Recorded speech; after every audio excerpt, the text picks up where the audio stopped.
नमस्कार मंडळी. तर आज आपण जाणार आहे बेबी शॉवरच्या शूटला आणि ते पण कुठे जाणार आहे, डायरेक्ट भुसावळला, त्या देवाचा.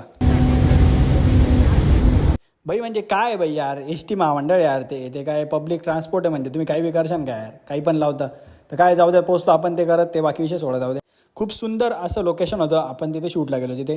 आणि बाकी जे ते कपल पण एकदम क्यूट होतं, त्यामध्ये आपण जे तिथे थोडं शूट वगैरे घेतला. तुम्हाला एकदम बारीक किस्सा दाखवतो बघा. आता या मावशींकडे डायरेक्ट भावलं बाई, भावलं घेऊन नाचत होत्या मावशी डायरेक्ट, एकदम भारी नाचल्या मावशी डायरेक्ट, एक नंबरला आवडला मला. मग त्यानंतर त्यांनी ना ते जे जिलेबी का ते पेढा ते ओळखायचं, जे ते गेम केला एक, त्याच्यामध्ये असं राहतं, म्हणजे जिलेबी म्हणजे मुलगी आणि पेढा म्हणजे मुलगा, असं राहतं ते एक कन्सेप्ट त्याच्यात. ते एक जे ते पहिल्यापासून जुन्या लोकांनी प्रथा लावून ठेवण्यात आली. खूप छान असा कार्यक्रम झाल्यानंतर आपण तिथून गेलो कपल पोजेस घ्यायला. बाकी जे ते ड्रेस चेंज करून वगैरे पोजेस घ्यायच्या होत्या, त्यासाठी आपण एक ठिकाणी मस्त मंदिराचं लोकेशन होती, ते सर्व पोजेस वगैरे घेतल्या. कपलला मस्त छान असे पोजेस दिला, छान असे फोटो काढले आणि त्यानंतर आपण केलं पॅकअप करून आपण निघालो धुळ्याला यायला. तर मग जर आवडला असेल व्लॉग तर नक्की लाईक करा आणि नवीन असेल तर नक्की फॉलो करा.